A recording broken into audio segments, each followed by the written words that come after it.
This channel does not promote any violent, harmful, or illegal activities. All content provided by this channel is meant for an educational purpose only. Humayun কবিরের সঙ্গে আবার যোগাযোগ করতে পেরেছি। হুমায়ুন বাবু, আপনার কাছে আমার প্রশ্ন, জঙ্গিপুরের ঘটনা সম্পর্কে আপনার কি মূল্যায়ন? হুমায়ুন বাবু, কি করে ঘটলো এটা?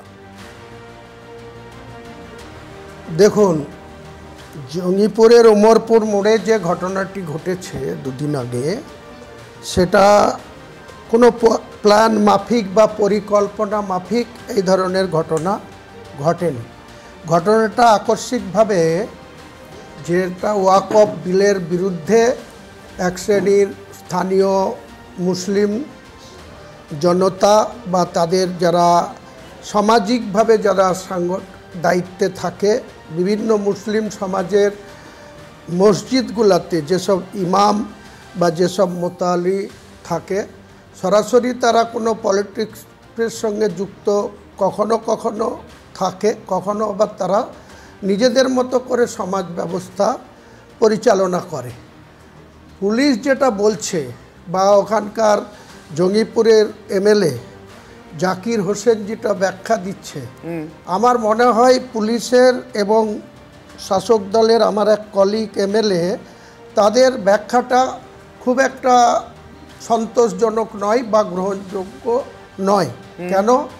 কারণ জেলার যারা গোয়েন্দাতে কাজ করে বা যারা ব্লক লেভেল, জেলা লেভেলে আইবি, ডিআইবি বা সিআইডিতে কর্মরত আছে, একটা ওমরপুরের মতো একটা ইম্পর্টেন্ট জায়গা যেখানে এনএইচ ন্যাশনাল হাইওয়ের উপরে 4-5টা বিধানসভা থেকে 5,000 কি 10,000 লোককে এক জায়গায় অ্যাসেম্বল করা বা তাদের এক জায়গায় জড়ো করা, জোগাড় করা, এটা ম্যাক্সিমাম 2 ঘন্টা টাইম লাগে।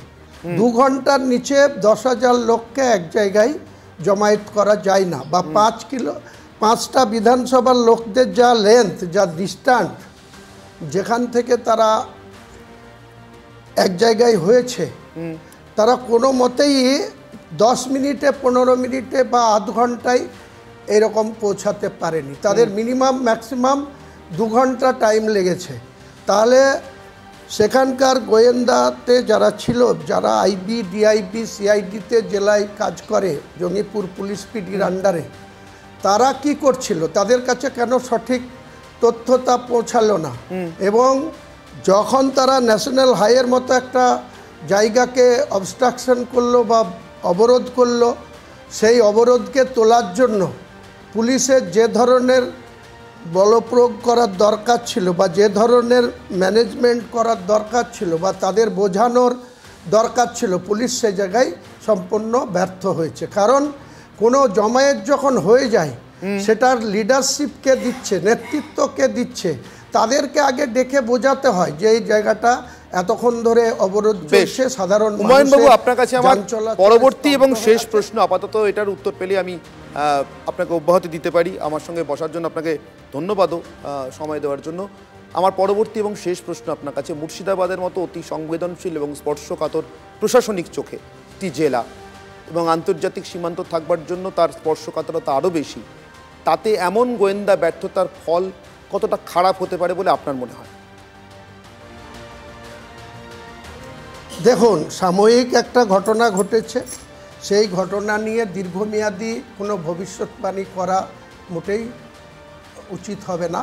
আমি বলবো যে মুর্শিদাবাদের পুলিশ প্রশাসন যারা আছেন, যারা পুলিশ পিডির সুপারিনটেন্ডেন্ট আছেন, তাদেরকে আরও বেশি সজাগ হতে হবে, সক্রিয় হতে হবে, আরও বেশি গুরুত্ব দিয়ে যে কোনো ঘটনার তদন্তে বা যে কোনো ঘটনা ঘটলে সেটাকে খুব দ্রুত হস্তক্ষেপ করতে হবে এবং সাধারণ মানুষের মোটিভ কী, সাধারণ মানুষের উদ্দেশ্য কী, তারা কিসের জন্য এই ধরনের বিশৃঙ্খলা করার চেষ্টা করছে বা বিশৃঙ্খলা করছে, তাদের ডিমান্ড কী, তাদের ডিমান্ডটাকে সঠিক ওয়েতে তারা করছে কিনা, তারা আননেসেসারি ল অ্যান্ড অর্ডারকে চ্যালেঞ্জ করছে কিনা, এটা পুলিশেরই একটা ডিউটি যে সেখানকার স্থানীয় জনতাকে বা সেখানকার সেই সম্প্রদায়ের যারা লিডারশিপ করে, যারা নেতৃত্ব স্থানীয় থাকে, তাদেরকে বেশি বেশি করে মোটিভেট করে তাদের সঙ্গে আলোচনা করে এইসব সমস্যার সমাধান দ্রুত করা যেতে পারে। বেশ,